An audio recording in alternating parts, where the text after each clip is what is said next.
ఇక్కడ ఏమంటారు హైదరాబాద్లో నడిపేయడానికి ఒక రూల్ ఇచ్చింది గవర్నమెంట్. అది ఆ రూల్ అనేది ఎవరు పాటించడం లేదు. ఎక్కడెక్కడ నుంచి వచ్చి ఆటోలు చాలా పెరిగిపోతున్నాయి. ఫేర్ అనేది రేట్ కార్డ్ అనేది చాలా తగ్గిపోతుంది. ఈ ఆన్లైన్ ప్లాట్ఫామ్స్ వచ్చినాక అయితే మా బతుకులు చాలా అన్యాయంగా అయిపోయినాయి. ఏమంటే దినానికి అయితే మాకు ఈఎంఐలు కట్టుకోక మీ ఈఎంఐ మనం 12,000 ఇస్తా అన్నారు కదా గవర్నమెంట్. ఆ గవర్నమెంట్ ₹1 ఇచ్చింది లేదు. ఉల్టా మా పైన ఛాలెంజ్లు ఆటోలో ఛాలెంజ్లు వేసినవి ఉన్నాయి. ₹1 ఇంతవరకు గవర్నమెంట్ నుంచి వచ్చిందే లేదు. మహాలక్ష్మి పథకం వచ్చినాక మీ పరిస్థితి ఏంది? మొత్తం రోడ్ పాలైపోయింది మాది. ఈఎంఐలు కట్టుకోలేక పిల్లలకి చదువులు చదివించుకోలేక మొత్తం చాలా హెడేక్ అయిపోయింది. మా పరిస్థితి ఎట్లా అంటే తినడానికి తిండి లేకుండా అయిపోయింది మా పరిస్థితి. 4 గంటలు లైన్లో వెయిట్ చేయాల్సి వస్తుంది గ్యాస్ కోసం. ₹56 ₹57 ఉన్న గ్యాస్ ₹125 అయింది. కానీ రేట్ కార్డ్ మాత్రం పెరుగుతలేదు.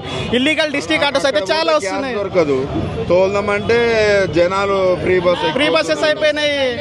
అసలు ఏంది మీ పరిస్థితి? మా పరిస్థితి ఒకటే. First of all illegal district autos అన్ని బంద్ అయిపోలే, బైక్ టాక్సీస్ బంద్ అయిపోలే, రేట్ కార్డు పెరగాలి. ఇది 2000 లెవెల్ నుంచి మాకు ఇంతవరకు రేట్ కార్డు పెరగలేదు. ఫస్ట్ మాకు రేట్ కార్డు పెరగాలి. ఇవన్నీ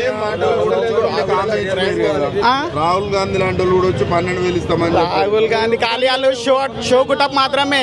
నేను సవాల్ చేస్తున్నా రేవంత్ రెడ్డికి, కాంగ్రెస్ గవర్నమెంట్ కి, నువ్వు ఒక రోజు సీఎం కదా సార్, నువ్వు ఒక రోజు యూనిఫామ్ వేసుకొని ఆటో నడిపించి చూడు. ఆటోలో బాధ తెలుస్తుంది. నువ్వు ఖాళీ నువ్వు అడ్వర్టైజ్ ఇవ్వడం వల్ల జరగదు.